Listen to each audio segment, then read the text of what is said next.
indispensable pour l'inscription des élèves est devenue une véritable épreuve pour certains parents.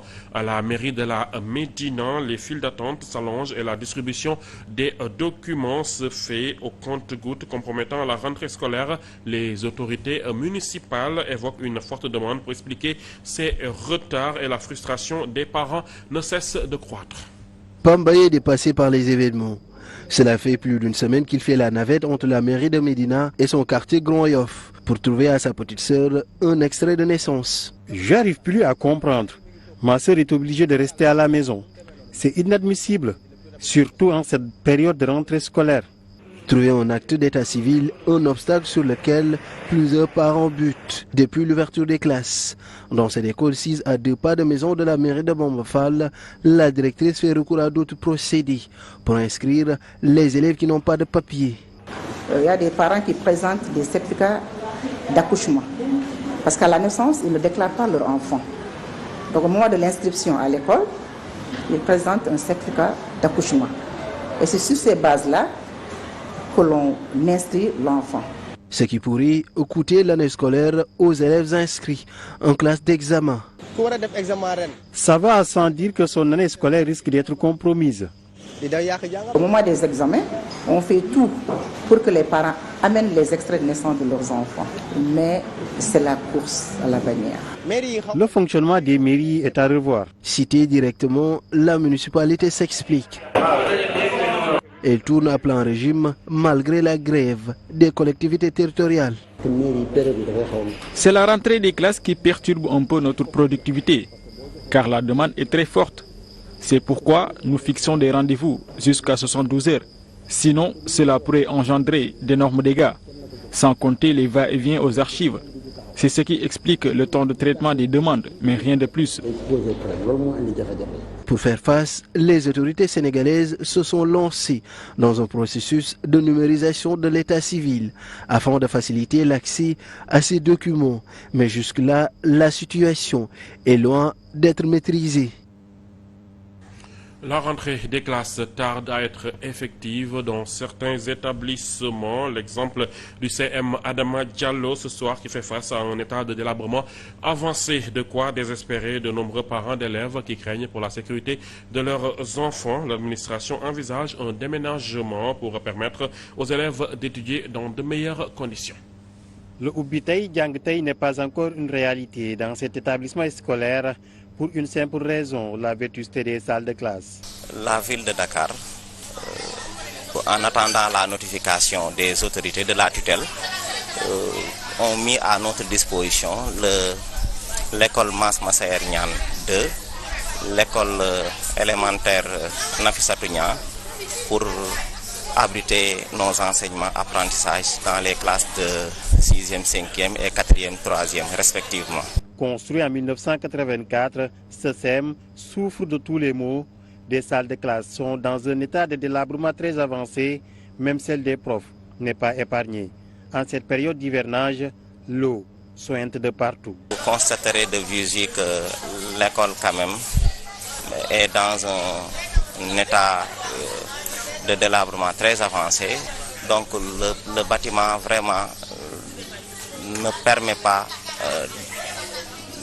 d'abriter des enseignements apprentissages. C'est très risqué pour les élèves, pour les enseignants et même pour l'administration. Les élèves convoqués depuis le 7 octobre dernier, mais jusqu'à présent, ce n'est pas encore le grand rush. Vous le remarquez, la plupart des élèves ne sont pas venus, certains sont dehors, donc on n'a pas encore commencé les cours.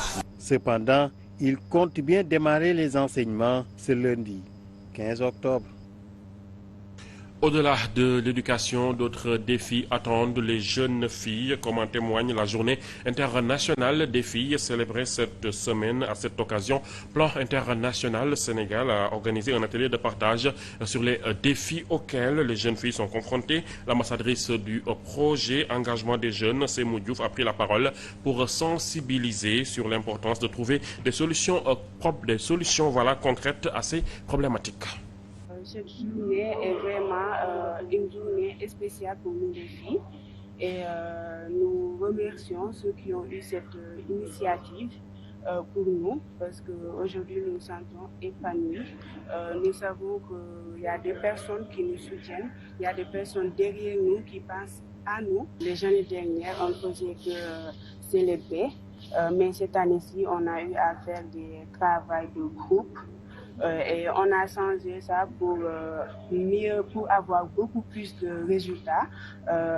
Nous avons des résultats, oui, des résultats satisfaisants, mais nous voulons en avoir beaucoup plus. Parce que aujourd'hui, ça c'est un résultat parce que je suis là devant vous en train de parler. Et mes autres camarades sont comme ça. Elles peuvent aussi parler comme moi en public et autres. Elles sont maintenant capables de dénoncer et aider leurs camarades. Alors que les enjeux sociaux sont au cœur de l'actualité, les débats politiques prennent une autre tournure à l'approche des élections législatives. Le Conseil constitutionnel a rejeté les recours déposés contre les candidatures d'Ousmane Sonko et de Barthélémy Diaz pour les législatives du 17 novembre prochain. Les recours contre la liste des suppléants du PASTEF a également été rejeté. Les détails avec Mamadou Kanté.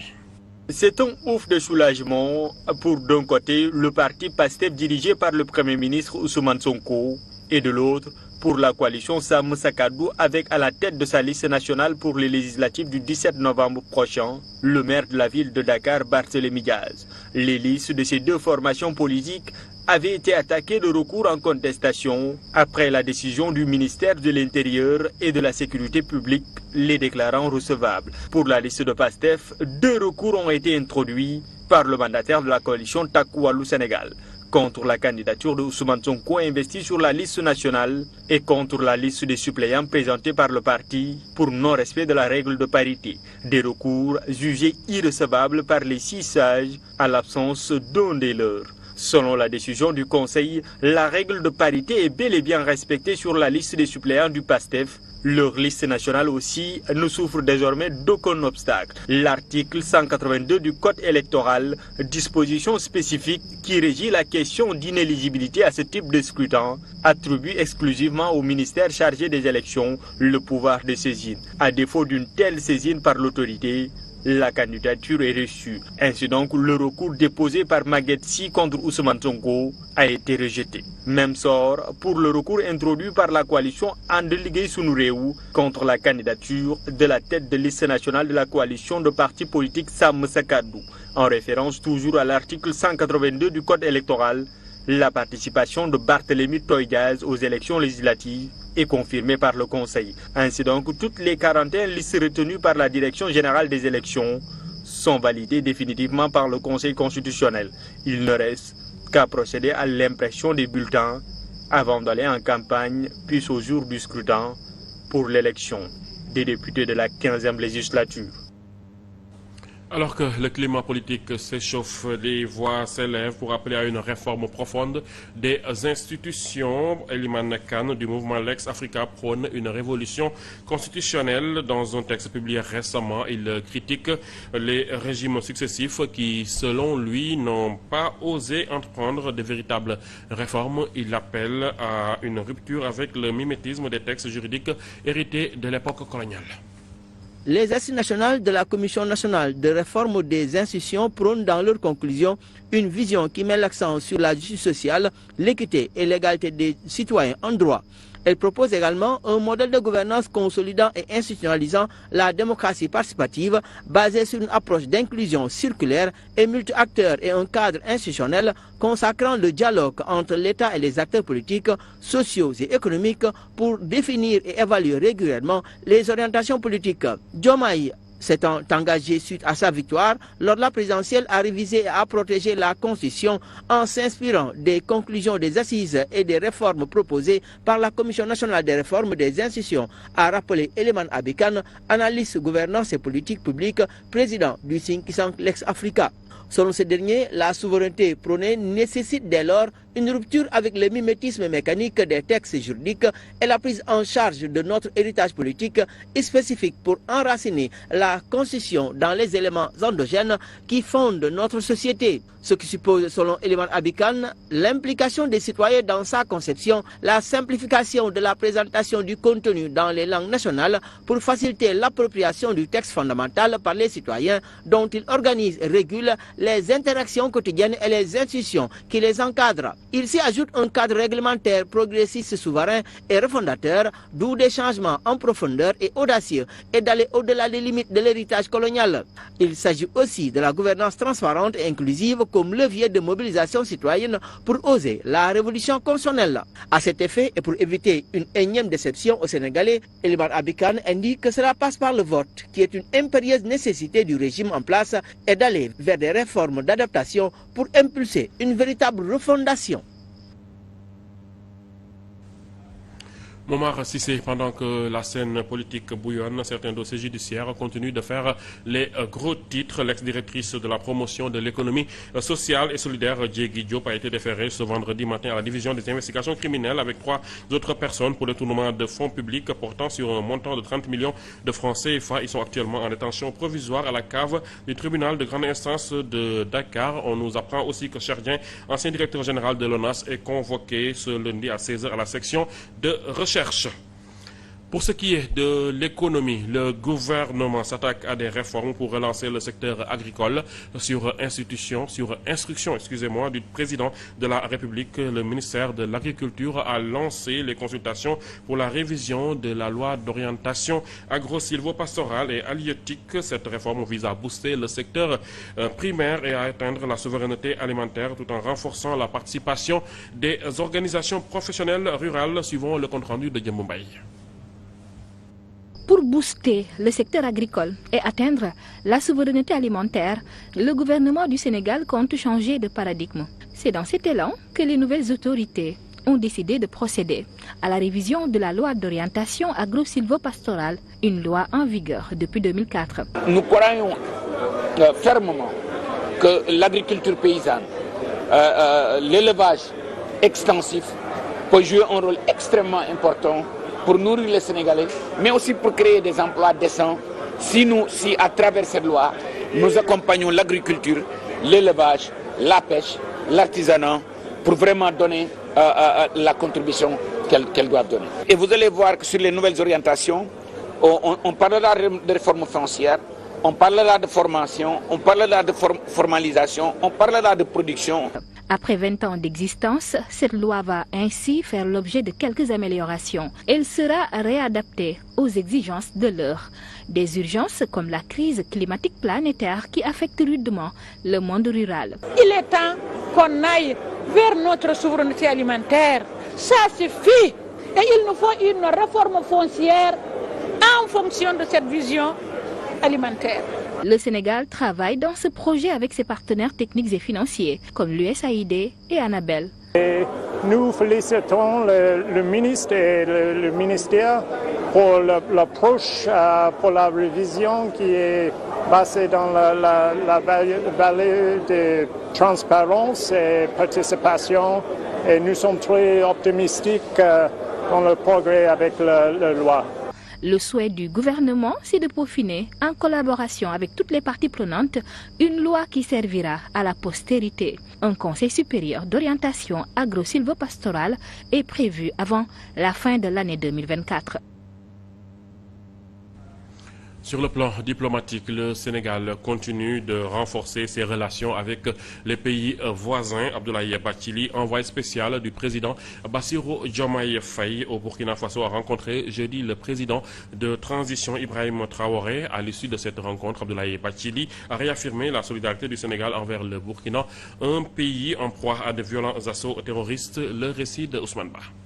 Le président de la République du Sénégal serait-il dans la logique de faire revenir les pays membres de l'AES à bord du train de la CEDEAO? Voilà une question qui taraude les esprits après le message de son envoyé spécial Abdoulaye Bathily dépêché au pays des hommes intègres depuis hier. L'on sait que Bassirou Diomaye Diakhar Faye, lors de ses différents voyages officiels dans les pays membres de l'AES, avait joué les médiateurs officieux de l'organisation fêtière des pays de l'Afrique de l'Ouest. Mais est-il possible aujourd'hui de faire volte-face au Burkina Faso, au Mali et au Niger, qui sont déjà dans un processus avancé d'alliance sous-régionale? Ces trois pays, dirigés par des militaires putschistes, qui sont aujourd'hui liés par un pacte de défense mutuelle et qui sont animés par un même sentiment anti-France-Afrique, n'ont-ils pas définitivement tourné le dos à la CEDEAO? Si le président sénégalais et son émissaire veulent réussir cette mission, il leur faudra répondre factuellement à ces interrogations. Parce que le général nigérien Abdourahmane Tiani avait déclaré ceci lors de l'ouverture du sommet du 6 juillet. Les peuples du Sahel ont irrévocablement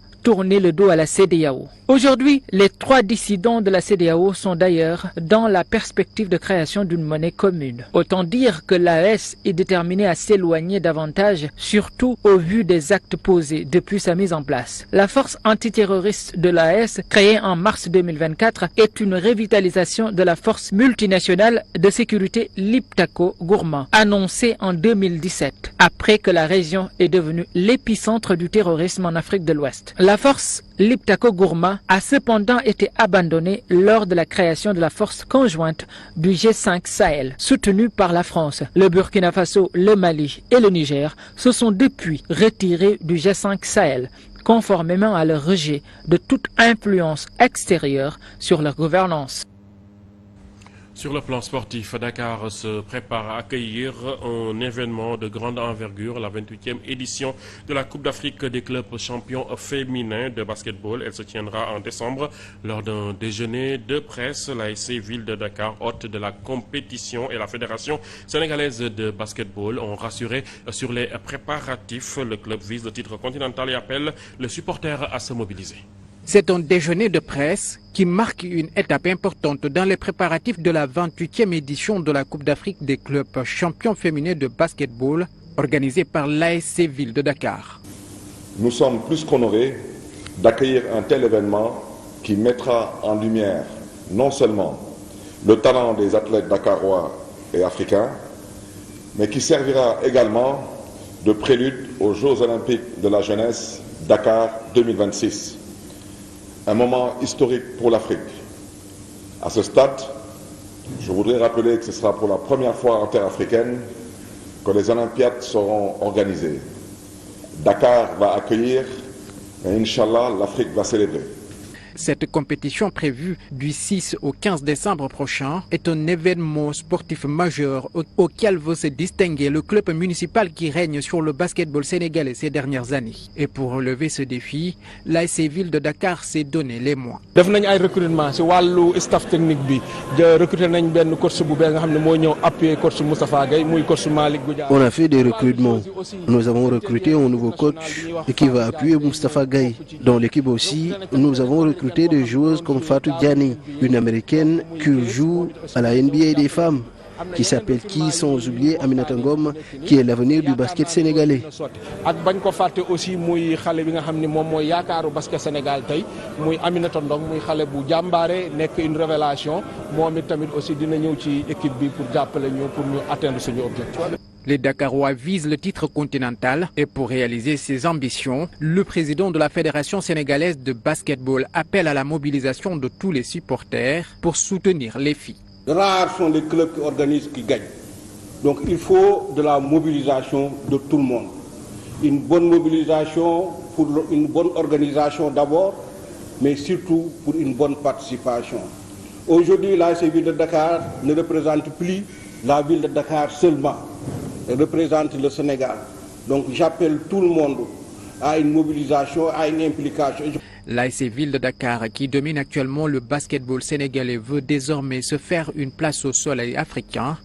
Et pour atteindre ses objectifs, le club peut bien compter sur ses renforts, mais aussi sur l'expérimenté coach Moustapha Gueye, ancien sélectionneur national 2 fois champion d'Afrique des Nations avec les Lions en 2009 et 2015. Djibril Diallo, dans cette même dynamique, le maire de Dakar, Barthélémy Diaz, a annoncé que la ville apportera son soutien à l'ASC Ville de Dakar et à la Fédération sénégalaise de basketball pour la réussite de l'événement.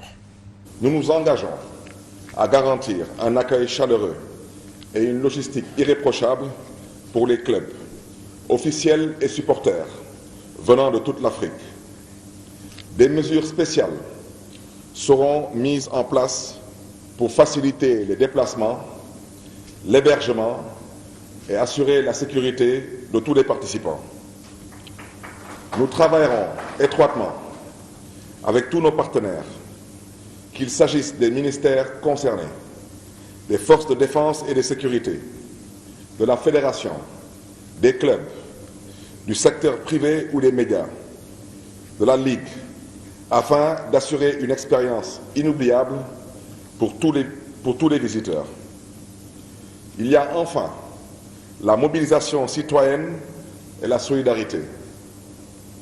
Nous voulons que cette Coupe d'Afrique des clubs champions féminins soit une véritable célébration pour tous les Dakaroises et pour toutes les Dakaroises.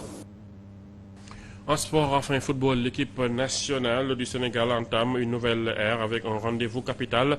Orpheline d'Aliou Cissé remercie après une décennie à la tête des Lions. L'équipe nationale du Sénégal affronte le Malawi à l'instant à Diamniadio dans le cadre des qualifications pour la CAN 2025. Le match marque les débuts du staff intérimaire dirigé par Pape Thiaw qui devra impérativement l'emporter pour reprendre la tête du groupe. Le score du match est pour le moment d'1-0 en faveur du Sénégal. Voilà, c'est tout pour ce soir. Merci d'avoir choisi le journal de 7TV pour vous informer. Restez avec nous. Nos programmes se poursuivent. Je vous retrouve lundi à 20h pour une autre édition. Merci. Au revoir.